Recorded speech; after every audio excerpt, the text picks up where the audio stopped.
This is the moment DHS says an off-duty Customs and Border Protection officer is ambushed and shot late Saturday by a man with a deportation order. Authorities believe two men who approached on a scooter were attempting to rob the 42-year-old officer who was in a park with a friend. Welcome everyone. My name is Sean, and I am officially back from my vacation to the nation of Ireland. And while I'd love to tell you about all my adventures and misadventures in both Ireland and Northern Ireland, which are two different countries, for those of you who are dumb idiots that don't know that, I have to talk about something that went down in my home city, New York City, while I was gone. And of course, this was two illegal aliens committing an armed robbery against an off-duty Customs and Border Patrol agent, during the course of which robbery they ended up shooting him in the face and in the arm. And of course, all of the crimes and all of the things that led up to this that could have prevented this from occurring, because it turns out both of these illegal aliens entered the country illegally under the Biden administration. Both of these illegal aliens had multiple different arrests. One of them even had convictions to his name, final deportation orders. But guess what? None of that mattered to the sanctuary cities and sanctuary states that were protecting them, and this is why a Border Patrol agent nearly lost his life in such a senseless robbery. And this is what we're going to talk about today. But before we do, I want to thank everybody who supports this channel via actualjusticewarrior.com/join. Give me the money. Give me the money, okay? Two senior law enforcement sources say it appears to be a random encounter. The alleged shooter, identified by police as Miguel Francisco Mora Nunez of the Dominican Republic. New York City's police commissioner says he approached the officer from behind, and that's when the officer drew his service weapon. The perp fired first, and an exchange of gunfire followed.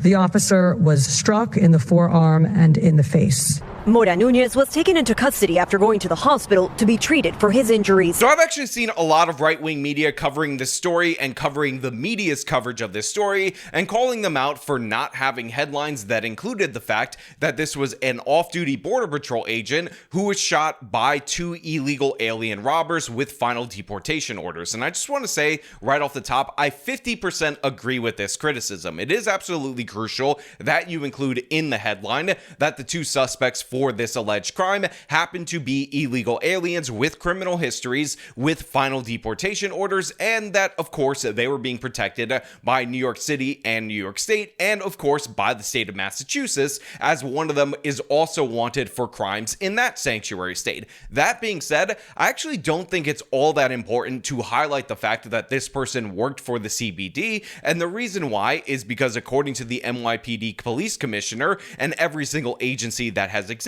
this does not appear to be a targeting of this off-duty Border Patrol agent due to the fact that he was an off-duty Border Patrol agent. He was just a man who was hanging out with a woman in a park in the United States of America, a regular, ordinary American citizen to these criminal robbers, and he was targeted for an armed robbery, shot in the face and shot in the arm while enjoying the things that his country have to offer. This is a case of a regular, ordinary American citizen who is seen as a sucker, as a victim by these criminal illegal aliens, not people who are doing this for a political motivation or to get change in terms of policy and whatnot. And I think that is absolutely 100% the most crucial takeaway, which is this could happen to anyone. These sanctuary city laws could negatively impact each and every one of us as we are enjoying our day-to-day lives in New York City. And in fact, had this not been a Border Patrol agent, he would not have had his service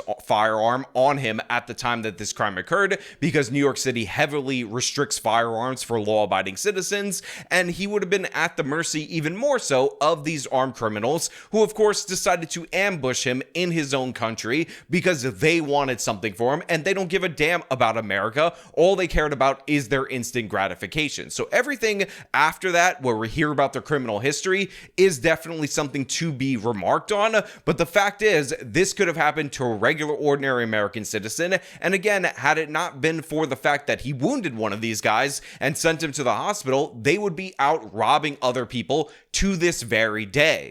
Authorities confirming he had previously been arrested for domestic violence, robbery, assault, and was wanted in Massachusetts for kidnapping. President Trump saying on Truth Social that Mora Nunez was apprehended at the border in April 2023, but instead of being deported, was released. So, of course, unsurprisingly, these people entered the country under the Biden administration. They even lost their chance for asylum, which they were fraudulently claiming under the Biden administration. They were issued final deportation orders, but despite that, they were arrested multiple different times for domestic violence, for stabbing somebody in the month of January, and of course, a whole host of other crimes. And while this local news segment only breaks down the crimes of the shooter or the alleged shooter in this particular instance, make no mistake about it, the other individual had also been arrested a bunch of times for a bunch of robberies, similar crimes to what we see right here, and even has a criminal conviction, which will come into play a little bit later when we talk about Leticia James' commentary on this. But of course, you will have the defenders of these criminals out there saying, look, these people are desperate, they're just trying to feed their starving families, they're innocent Bebe Angel Aladdins, and again, the guy beat up presumably his own starving family in that domestic violence case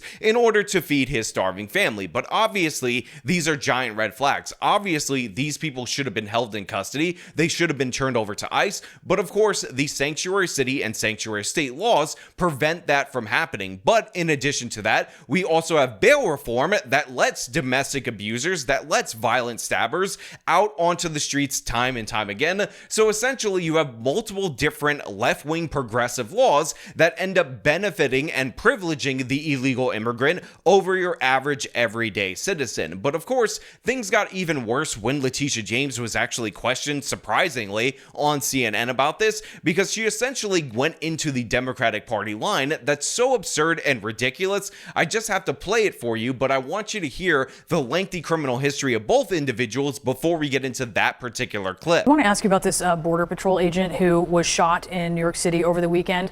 2 undocumented immigrants with final removal orders are in custody for their involvement in this. One person of interest, Miguel Mora, has a criminal history. And I just want to lay this out for our viewers who are not familiar. I know this is a little lengthy, but it's important.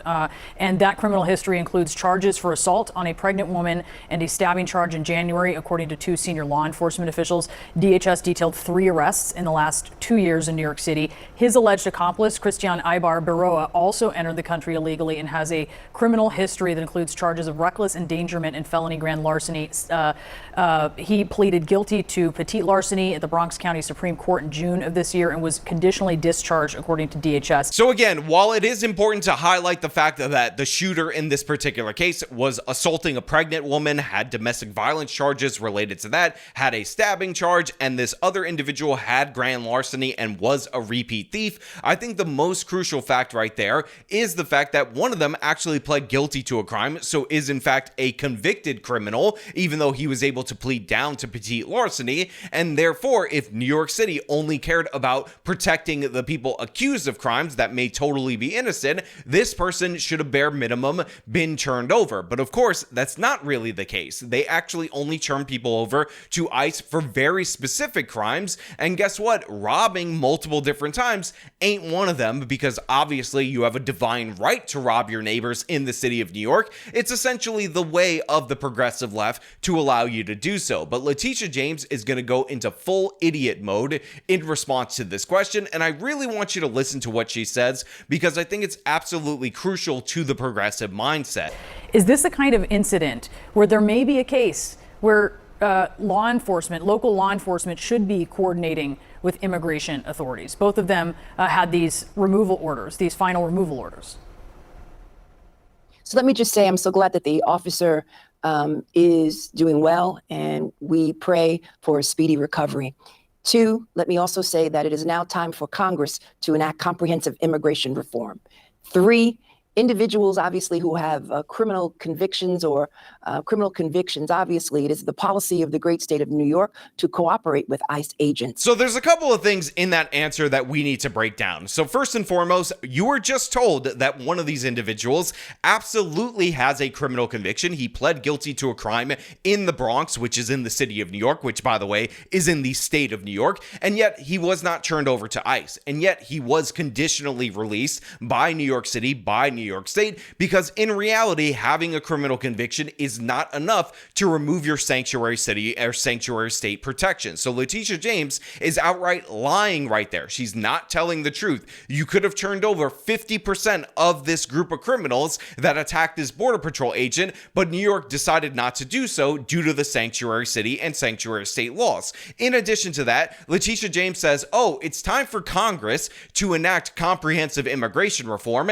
and then maybe, just maybe, we could talk about what to do with these criminal illegal aliens. Now, if you guys don't know, if you're not aware, comprehensive immigration reform is essentially amnesty. So what Leticia James is saying right here is that if you want illegal immigrant criminals to be removed from the United States of America, the first thing you need to do is legalize them with this amnesty bill, and then maybe, just maybe, Leticia James' office will consider churning over people who beat their wives, who stab people, who rob regular New York citizens, who shoot Border Patrol agents in the face. Maybe they'll consider turning those people over to the federal government after you legalize them, and there will be no way for you to actually engage in any kind of immigration enforcement. Now, again, absolutely absurd and ridiculous, but it's about to get even more ridiculous because essentially Leticia James is going to make the argument that it's okay that this Border Patrol agent was shot in the face because we need people to clean the bathrooms and to clean your properties and to be nannies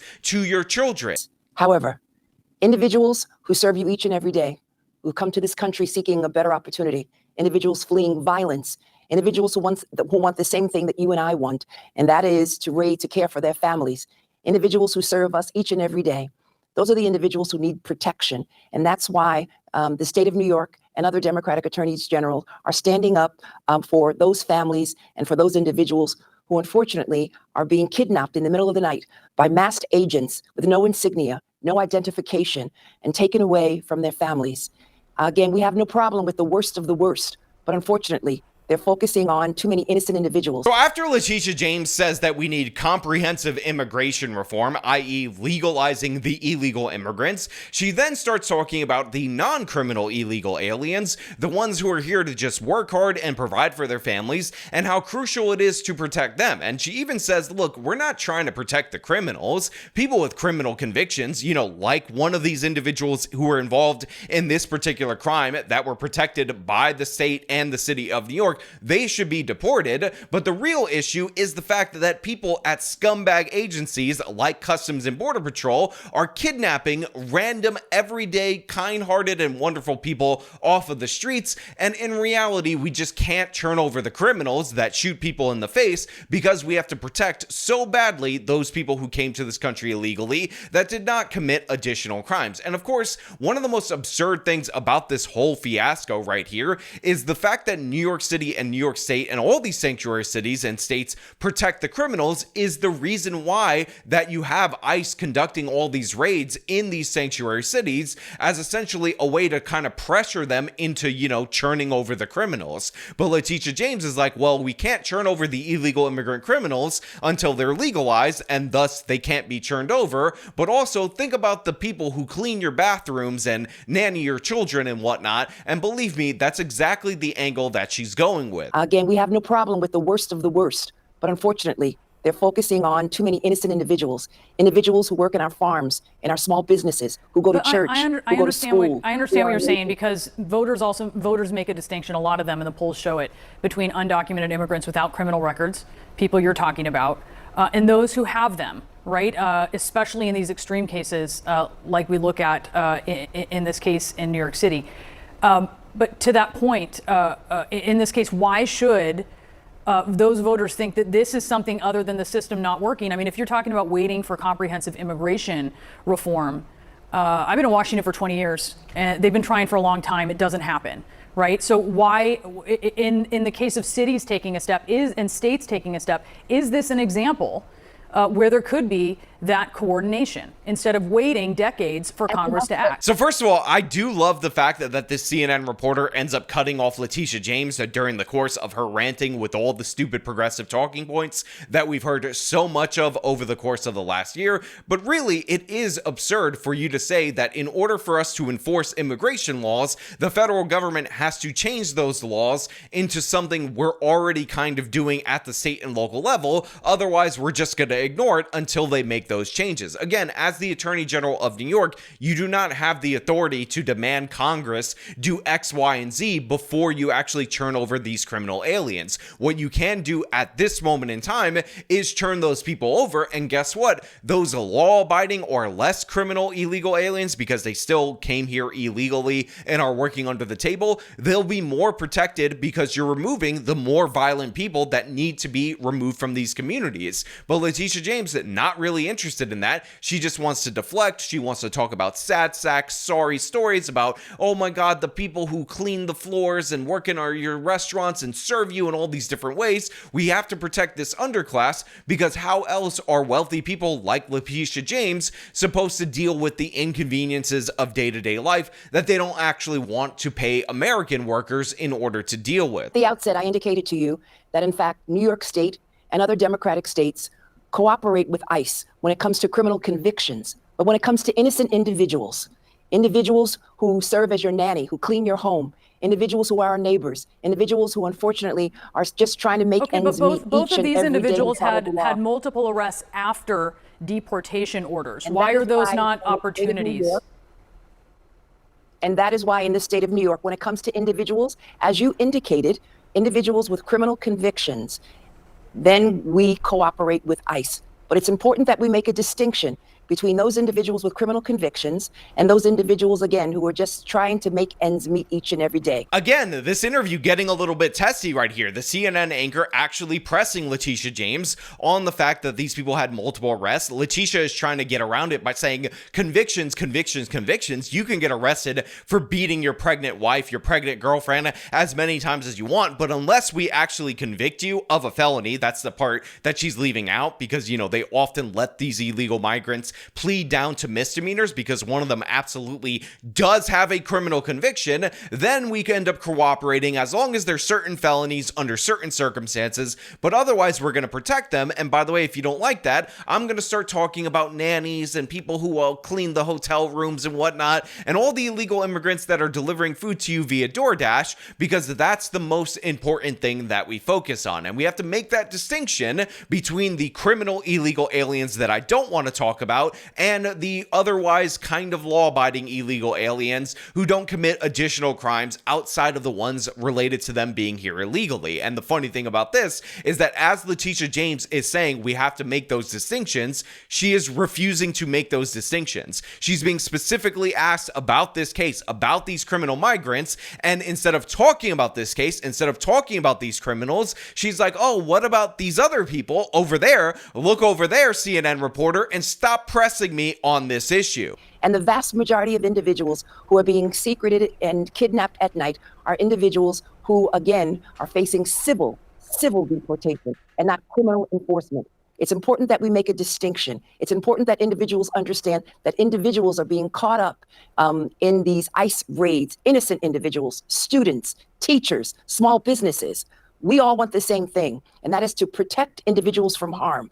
But unfortunately, what we are seeing is mass ICE agents without any insignia, without any identification, kidnapping innocent individuals that both you and I know. Again, this is absolute nonsense in every possible way. Every single deportation is a civil matter. It's an administrative procedure. It is not punishment for a crime. The fact that you're protecting people who commit crimes because something civil deportation, what about the students? What about the teachers? What about the nannies? What about the people who clean your homes? What about the DoorDash drivers? It's absurd. It's ridiculous. And the real reason why people are sick of this kind of thing is because what Leticia James is actually saying and reiterating is something that is believed by huge swaths of the progressive movement, which is nobody's illegal on quote-unquote stolen land. These people are just as much American as you, but in reality, they think they're better or more entitled to be here than you because they don't give a damn. They have full disregard for the American citizen, for the American system, for our laws, and they think that these people should function as those that are above us. And all these efforts to make the illegal immigrants seem more sympathetic are just just a mask for the fact that these people want them here over you. They help their political power. Even though these illegal immigrants do not vote in elections, the fact that they are a population in the United States of America end up bolstering the seats that states like New York and other places that have large immigrant populations end up getting in Congress, and this is the key to their political power. But you know what? Those are just my thoughts on this particular issue. I want to know what you guys think down in the comments below. As per usual, if you like this video, show them by leaving a like, subscribe for more content, follow me on my social media, support me via the support links in the description of this video. This has been me talking about Leticia James defending criminal illegal aliens that were protected by sanctuary city laws. Till next time.